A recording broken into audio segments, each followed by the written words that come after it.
us on the couch now is a group that ripped through a surprise show at South by Southwest and whose new album, Wasting Light, confirms that they're one of the greatest rock bands on the planet. Ladies and gentlemen, it's the Foo Fighters.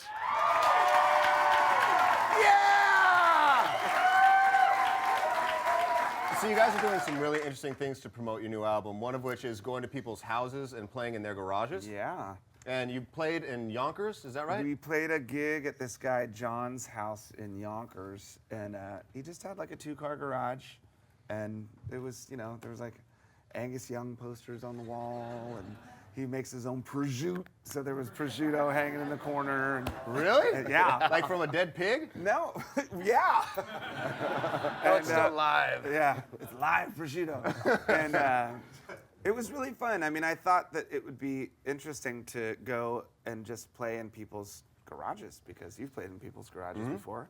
It's a great place to play a gig. So you spent the last few years building one of the best studios in all of Los Angeles and then decided to record this new album in your garage. Yeah. Why the garage? I just felt like in order to, you know, have a good time with this, we needed to go somewhere else and do something different. And rather than take the conventional route of going to a beautiful studio somewhere else, why not do it in the garage? Was your wife bummed that she had to park in the driveway?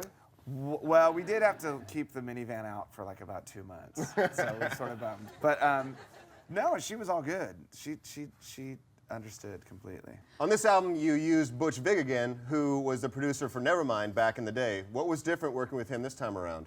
He wears cologne. Wears cologne? Yeah. He smells good. He smells really good. Is he a nice smelling guy? He is. As a band, scent. do you think that Butch smells nice? Absolutely. What a scent. So you had Bob Mould from Husker Du come in. Yeah. And Chris Novoselic also. Yeah. Is this just something where you just invited all your friends to come in? It sort of felt like that. I mean, it was so informal. The whole thing was so laid back. It was like the drums were in the garage. We were upstairs in my office, which I built to hide in from my family. And, you know, everyone would come and hang out, and Monday we would do drums, and Tuesday, Wednesday we'd do guitars, and Friday we would do vocals, and we'd do one song a week. And I just thought that it would be fun to have Bob Mould come in and do a duet with me on this one song, Dear Rosemary, because he's a total hero of mine. Husker Du were my favorite band when I was about a Sugar? kid. Sugar too. I mean, I really think he's one of America's greatest, most unsung songwriting heroes. And he came down for one day, and it was awesome. And Novoselic, I mean, since Nirvana, he and I have been really close friends. And knowing that I was doing the record with Butch, that we were making it with Butch, I just thought it would be fun for the three of us to be in a studio together again. So it was pretty cool. So for the rest of you guys, were you guys in the studio all the time, or was it just like, oh, it's my day to go in, I'll pop in, do my thing, then I'll have the rest of the week off? I was there every day. You were there every day? These two were here every day. They were there. But not always in the studio. We hung out in the tent. Oh yeah, I saw that in the documentary. backyard, Yeah, there's a tent. So. Yeah, the tent. And Nate, you look like you were camped out there by yourself, just loner in the tent on your bass, writing your bass parts. Bass symphonies. I'm really happy that part showed up in the film. Yeah, just studying. It's not bass lines, how do you it's do bass this? symphonies. Right. You recorded on old school tape machines. Yeah. Why did you want to record on old school tape machines? You know there's technology now. I do. And that technology, I think, is kind of hurting music in a lot of ways, because what happens when you're given the option to manipulate something so much that it can take the personality away from it, it can really mess up that human element of music, you know? And so you have drummers that are really great that aren't perfect, but they have a real signature style or a real sound or a feel that's their own.